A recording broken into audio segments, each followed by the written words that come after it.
Hello and welcome to the Nutmeg from the Evening Standard, where we get together and talk about this weekend's football.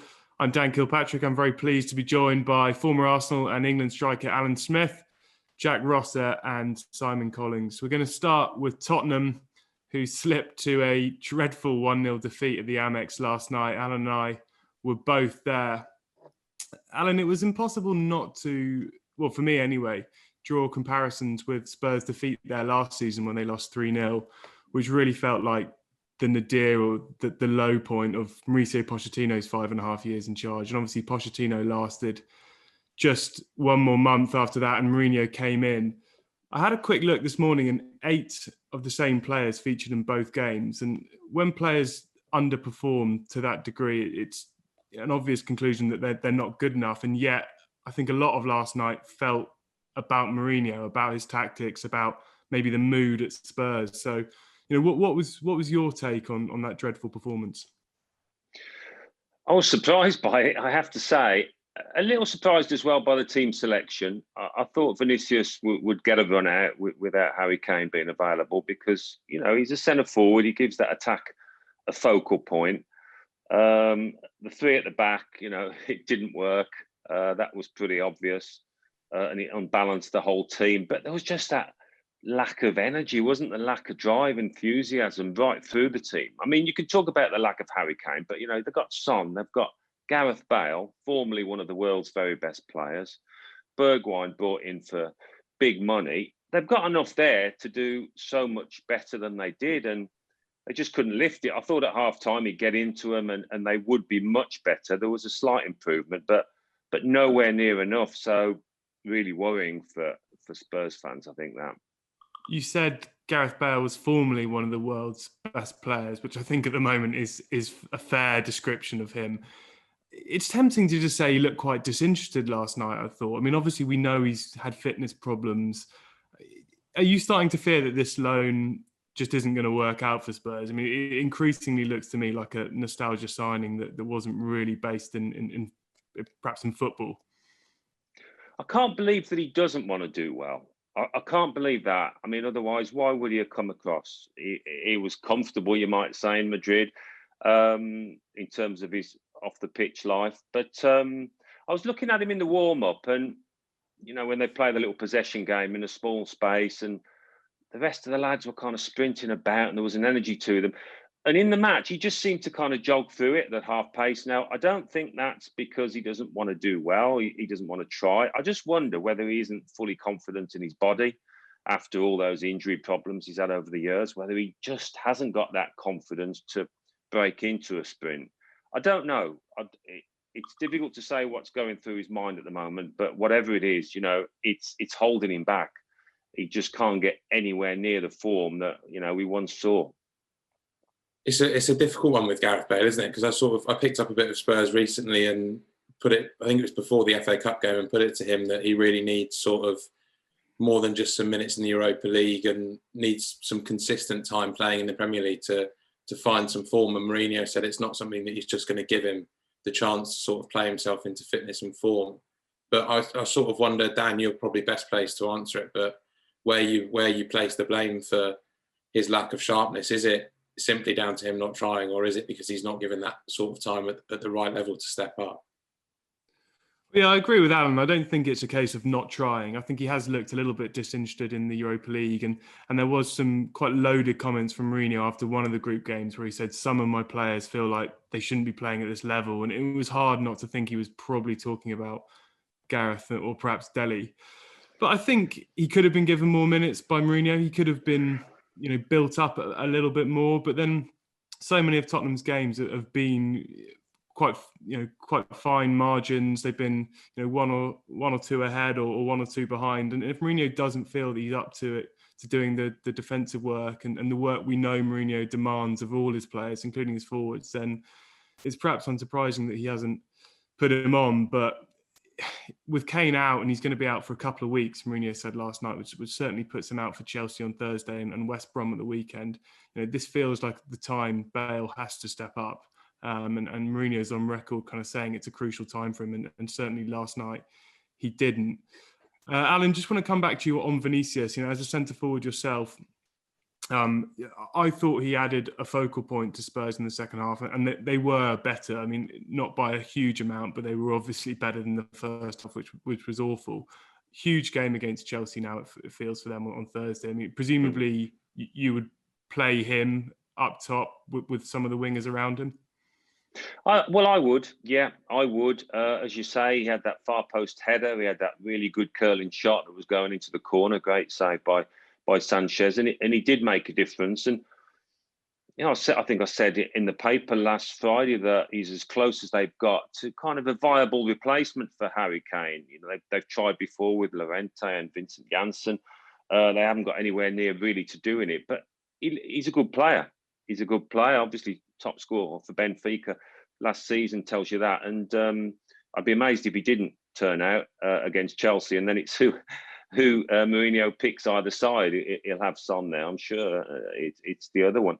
But yeah, I'm quite a fan of Vinícius, isn't it? And it's difficult coming in and out of a team. But when he has been asked to perform, he's done well. So he deserves a chance. Yeah, I think that's it. When he has played, which has admittedly mainly been in the Europa League, he's done his job. And in many respects, by giving Kane a rest for all those early Europa League group games and the early rounds in the FA Cup, you know, he's already played quite an important role. You know, perhaps Kane would have got a more serious injury had he been asked to play in all those matches. Let's move on to Chelsea, who do visit Spurs on Thursday in quite a significant game now, certainly for Jose Mourinho's side. Thomas Tuchel got his first win as Blues boss on Sunday. They beat Burnley 2-0, goals from Azpilicueta and Alonso. Tuchel not hugely happy with his attackers afterwards. Timo Werner had another kind of afternoon to forget in front of goal. What has been everyone's early impressions of Tuchel so far? Simon, what have you made of his start? Admittedly, just 2 games in so far. It's been an interesting start. I think it's been quite solid, quite consistent. It hasn't been the sort of fireworks and, you know, all guns blazing attacking style football I think we anticipated. I think it's been much more possession-based style of play, which has worked quite well. And I think Chelsea in both the games, they've controlled the matches pretty comfortably. I know they've been the better side in that and should do, but I think certainly their ball retention has looked very good. And it's been interesting for me because when Tuchel came in, I immediately thought, right, now we're going to see, you know, Havertz, Werner, Pulisic, these are going to be the guys that flourish. But he's quite interestingly sort of leaned on the Chelsea old guard, you know, Marcos Alonso coming into the team, Azpilicueta. And I just wonder whether, given, you know, the sort of reports and things we've read around Lampard of issues in the dressing room and losing the confidence of the player, whether Tuchel just thought, you know, the best thing for me to do here is just go to those leaders of Chelsea, those players who've been here the longest, you know, the senior players. And if he gets them on side, it's then easier to try and build the foundation. So I wonder if he's, instead of what we thought he might just be going to, you know, his German allies in the dressing room, whether he's gone for those big figureheads and he's trying to win them over, because at the moment that seems like quite a good play to do, to be honest. Yeah, he's certainly gone for experience in his first couple of games, which is understandable, I suppose, if you're looking for kind of reliable heads. I mean, Alan, what have been your first impressions of Tuchel based on these 2 games? Yeah, well, I think he surprised us, as Simon said there, with some of his selections. It's good to see Hudson-Odoi being put faith in and returning that faith. Great performance against Burnley. So hopefully he can kick on now. You know, he signed his new contract after all that conjecture about a move to Bayern Munich, and you wondered whether that new contract had just left him in the comfort zone a little bit. But he's a really talented player. So hopefully he can kick on. And, you know, Mason Mount's back in there and did well. Interesting, really, with the centre-forward role, isn't it? Because Tammy Abraham didn't have his best of games. And then instead of putting Giroud on, he played with a false 9, whatever you want to call it. It might be a way forward for Tommy Tuchel in the next few games. Who's to say he won't play an orthodox man through the middle? Listen, he's clearly a very talented coach. We've seen him operate in Europe for a number of years and operate successfully. So we don't really know him as a manager, I don't think, in terms of his character, his team selection, what he's thinking. We'll get to know that as the games go on. But I think he'll be fairly satisfied with the start. A bit awkward, really. Wolves, I know they're not firing going forward, but they are solid defensively. Burnley are the same. You've got to fight to beat them. So 2 awkward fixtures, but he's negotiated them pretty well, and they're moving forward. They're moving forward under him.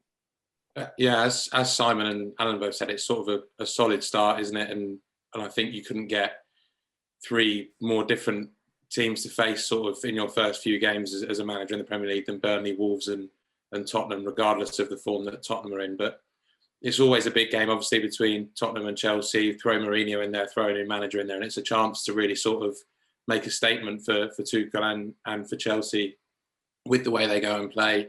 If they can, pass it around nicely. They created a lot of chances. I was listening on the radio over the weekend, and it just seemed like chance after chance after chance for Chelsea. They just couldn't quite put them away. So if they can do that against Tottenham and really hammer home the struggles they seem to have yesterday defensively, then it'll be a real statement of what the Tuchel can do, I think. Alan, you mentioned Hudson-Odoi there. He's looked really good in a kind of wing-back role. If you were to pick, say, a few winners and a few losers from this managerial change at Chelsea, who would you single out? Well, Hudson-Odoi is one of the winners, isn't he? And kind of Marcus Alonso, the old boys, as the lads said. It's too early to pick losers at the moment, but the centre forward position will be interesting. I mean, Tammy Abraham, as a young lad, he's obviously hoping he can impress the new man on the training pitch and on match days as well. So it's a big few weeks for him. I mean, within the next month, 2 months, we'll know a bit more about who he really favours, who he trusts. Is Marcus Alonso, for instance, going to keep getting a game? Ben Chilwell brought in for 50-odd million. If they offer different things, but I think he will mix and match according to the opposition. So it's going to be fascinating keeping an eye on events at Stamford Bridge. I think Reece James might be a bit hurt to have seen Callum Hudson-Odoi as well as been playing, put in at right wing back a couple of times. You cast back to maybe the last, I think it was the last international break, and he was starting for England, really impressing despite getting sent off. Southgate was still really impressed with him, and he was almost leading the way in that packed race for the right back spot for England. And now he can't get in ahead of a winger and a veteran right back. So it's a big few weeks for him to impress as well. Yeah, and an interesting tactical battle ahead on Thursday, I think, because to go back to Spurs, one of the things I think didn't work last night was the back three with wing backs. Spurs just don't have the players to do that without Reguilon and Aurier and Doherty, who were both dropped after Liverpool. So I wonder if Mourinho sticks with that to kind of match up with Tuchel or goes back to a back four. That'll be interesting to see. Let's move on to Arsenal. Simon, you were there this weekend as they battled to a point against Manchester United without a number of key players like Aubameyang, Saka, Tierney also missing.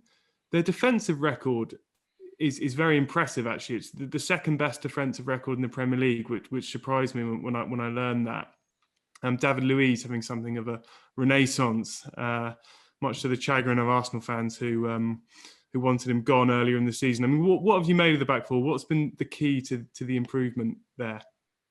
Yeah, I mean, I was a bit like you, that I was surprised when I actually looked at the table and how well Arsenal's defence has performed. And it's been quite an interesting one because, the defence hasn't actually been, in terms of personnel, that consistent or solid. The first few weeks of the season, we were praising Gabriel, who came in the summer and looked fantastic. They were playing in a back three. Then it sort of shifted towards Pablo Mari coming in and looking like he was someone who's giving the answers. And now David Luiz is coming and it's a back four. But the only man who's been the sort of consistent throughout it is Rob Holding, who we all know from Wenger famously saying, because he didn't cost £50 million, he doesn't get the credit he sort of deserves. But I think that there is an element of that for Holding. I think for a lot of his time at Arsenal, he hasn't really stood up or delivered or been counted. But I think this season he's become probably the best centre-back in the squad, in my opinion, certainly the most consistent and reliable.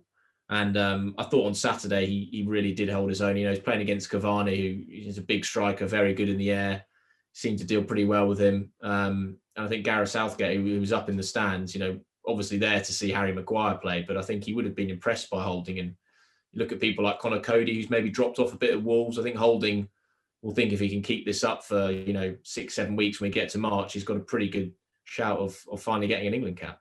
Yeah, I'm a fan of Rob Holding. Simon. I'm pleased he's been getting a regular run out, and he has progressed, and that only comes with games and confidence, doesn't it? And finding that peak match fitness. He does need to improve on the ball. I think there's no doubt about that. There are times where you don't quite know what he's going to do with it when he's got the ball at his feet. Makes you a bit nervous. But he's a proper defender. You know, he's somebody that doesn't overcomplicate his game. He doesn't want to show everybody what a great footballer he is. So if it's there to be cleared, headed, whatever, get his body in the way, he'll do his very best to do it. So that's been a success story for me under Arteta. Who did Arsenal play at left back last night, Simon? Yeah, I mean, Cedric was in there again, and this has been, you know, I remember sort of a few weeks ago after the first game where Tierney couldn't play. I think it was the Crystal Palace game, and Maitland-Niles filled in there and, you know, had a very difficult evening playing at that left back role. And it was suddenly panic stations a bit at Arsenal saying, you know, what do we do if Kieran Tierney's not on the side? And Cedric, in credit to him, has played the sort of last few games at left back. He's looked pretty good. He's, I think, filled in there as good as you'd expect from someone who's playing on the wrong side of his fullback position. And I think for Arsenal, he right now is perhaps a solution that they're going to have to go with on that side. I think ideally you'd want to bring in another left back, an out left-footed player. I think Arteta likes having symmetry with that. Obviously, Pablo Mari sometimes on the left of the centre-backs, Gabriel. But I think right now, Cedric's probably the best option there. And it's a bit like Tottenham with Harry Kane. You know, when you've got someone who's so good in their position, how do you tell them to come and be backup? Because you're not going to be signing anyone who's coming into Arsenal who's going to be overtaking Kieran Tierney in that left-back spot. Should just talk about one of Arsenal's signings this month, Martin Ødegaard, who came off the bench on Saturday. Alan, what do you make of that piece of business? Well, I mean, he's clearly a very talented lad who did well at Real Sociedad. It's not like he's been kicking his heels at Real Madrid, not getting any match practice. You know, originally when it was mooted, they said, well, there's not a prospect of signing him at the end of it. And you thought, oh, well, what's the point in that case? But probably there is a prospect of it if all goes well and two clubs can agree perhaps, and if the player himself wants to come. And that'll depend on maybe how much game time he gets. But we've all been talking about, you know, the lack of creativity, somebody to unlock those defences. And of course, Emile Smith-Rowe has provided a bit of that, but he's still very young and inexperienced, and he does need a helping hand at times, physically as well, you know, bringing him out of the fray, as Arteta mentioned the other day.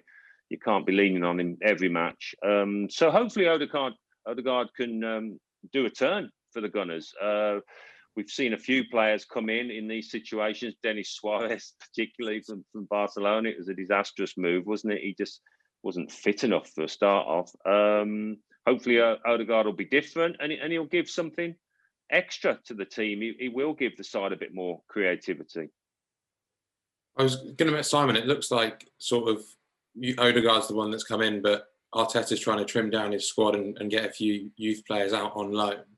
And you mentioned Maitland-Niles and his struggles. He's sort of one that they fought quite hard to keep in the end in the summer, but now looks like he could be on his way out. And I think Southampton are negotiating an option to buy. Do you think it's a bit of a sad end for him to have to be sort of try and stop the move from Wolves and then be sent out in January anyway?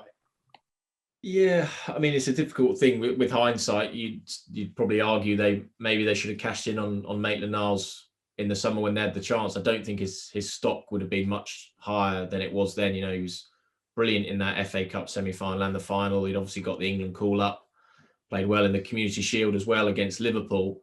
And it was Arteta who was really, you know, keen to keep around the place. But I think he's just partly become a victim a bit of the system change. I think when it goes to a back four, he suddenly doesn't fit into that team as well. For me, he doesn't really suit as playing as a fullback. As a wing-back, I think he's great. And I think when Arsenal were playing that 3-4-3 last season, he looked really good.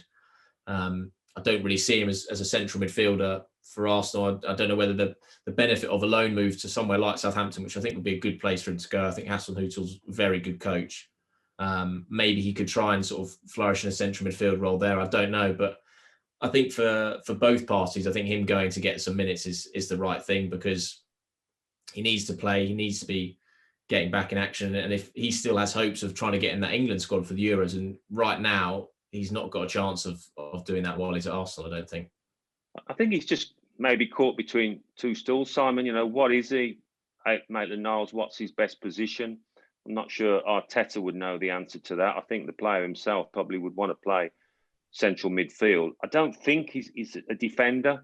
I know he's done well in the wing-back role, more attacking than defending, but I don't see him as that kind of natural, gritty, tenacious defender, somebody that's going to bust a gut to stop a cross, to get a tackle in. I don't think he's got that side to his game. He's elegant on the ball. He can see a pass. He's quick as well. He's strong. He's got a lot of qualities, but I don't see him as a defender. So maybe that's why Arteta thinks, well, we could afford just to let him go somewhere and hopefully for him to improve and learn more a bit about himself as a player and about his best position. Since it's deadline day, I do just want to ask you, Alan, about Dele Alli. It looks like at the time of recording anyway, he's not going to be given a loan move to PSG that he would like. Spurs reluctant to weaken their squad mid-season. Do you see any prospect of Mourinho reintegrating him into the team? Is that what you'd like to see? Yeah, I mean, we don't know what goes on day in, day out there. I think Dele has got to show good attitude day in, day out on the training ground. Whether that's happening, I don't know. Clearly, there's a rift between player and manager. Mourinho's not seeing what he wants to see from him. I think there will be occasions in the next couple of months when he does get a little run out. It might be just 10, 15 minutes here and there, but in that time, he's got to show more because he hasn't been able to convince Mourinho. It's a strange one, isn't it? Because he seems so far away from the manager's plans, and you think, well, why don't they let him go? But they must just be thinking, we need as many bodies as we possibly can and experienced ones. But frustrating for the player because, he's fallen a great deal, hasn't he, from the highs of a few years back. So he must be really frustrated the way his career's gone over the last couple of seasons. And I'm sure he's desperate for a new challenge, and in the form of PSG and Pochettino, that would fit the bill, I would imagine. So whether it might happen in the summer, we'll wait and see. But at the moment, it's a wasted talent. Yeah, absolutely. Well, Spurs certainly in need of goals and more firepower. So it remains to be seen if Mourinho will turn back to Dele. That's all we've got time for this week. Thanks for watching. We'll be back next Monday to review next weekend's football. But bye for now.